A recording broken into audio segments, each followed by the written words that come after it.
Guys, Rachel Maddow's upset.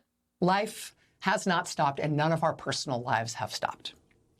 But also, at the same time, life in the United States is profoundly changing, is profoundly different than it was even 6 months ago. Hey everyone, Rich Lowry of National Review here, where we defend truth, justice, and the American way every single day. Let's find out what's so upsetting Rachel Maddow, who hasn't been this emotional perhaps since her minders at MSNBC told her that she at least had to host her primetime show one day a week.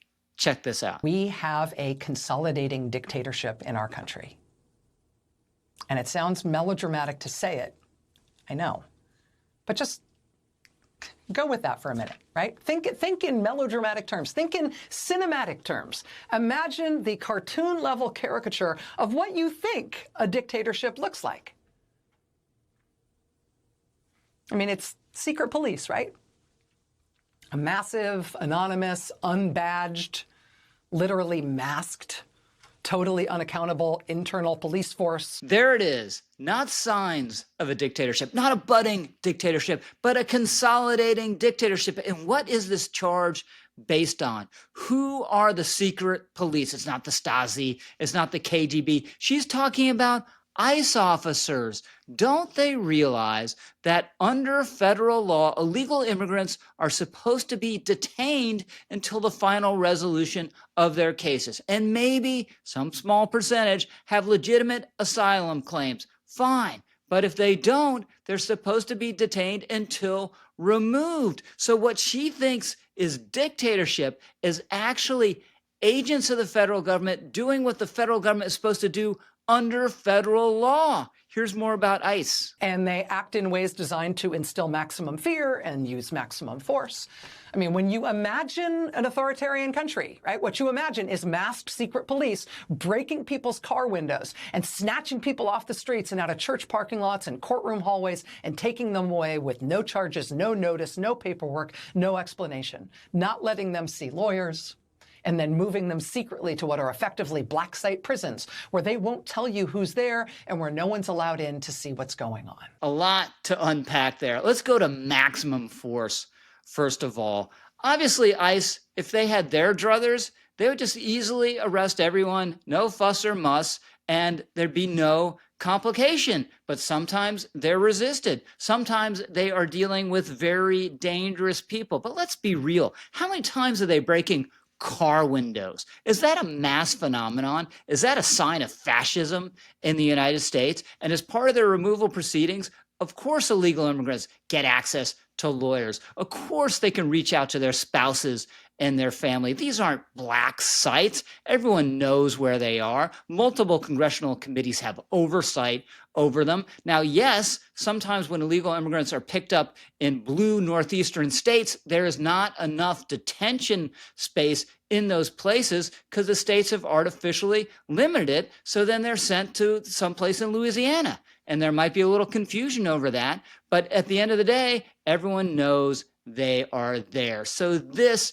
is rank paranoia and misinformation. Hey, but there's more where that came from. And that kind of a cartoon caricature of an authoritarian country, the one you might have imagined in melodramatic and cinematic terms ever before we got here, you would expect, right, that you'd have a scapegoated minority group blamed for all things. In our case, immigrants, right? And the new extraordinary powers and shows of force by the secret police, among other things.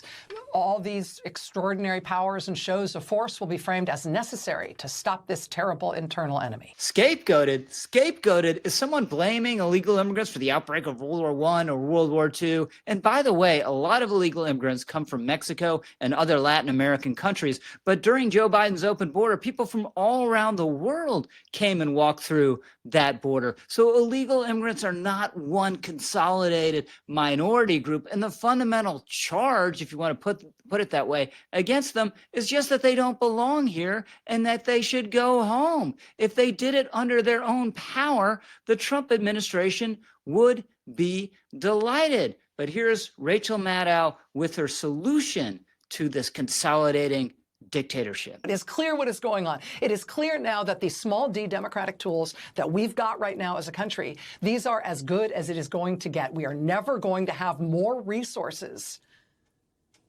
to fight for our country than we do right now. And so Americans are using those tools, and it is worth paying attention to the ways they are doing it. They are filming the secret police and publicizing everything they are doing. Even when the secret police scream and threaten and say, you're not allowed to film us, they are filming them. They're following them everywhere they go. They're not letting them have the power of surprise. They are refusing to be afraid to watch them and record them and show what they are doing.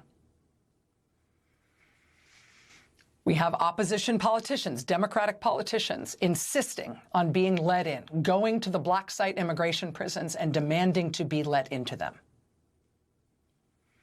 We have Americans protesting outside those facilities and showing up and calling the media and pulling every string they can when someone they know or someone they know of gets taken. She apparently doesn't realize she just contradicted a lot of what she had been saying a few minutes earlier. She considers the masking of ICE agents an inherently nefarious thing. But why are they wearing masks in the first place? It's because there's an organized campaign of harassment against them, which she acknowledges and encourages and celebrates. So, of course, this is going to make them worry about their safety and the safety of their families and want to conceal their identities.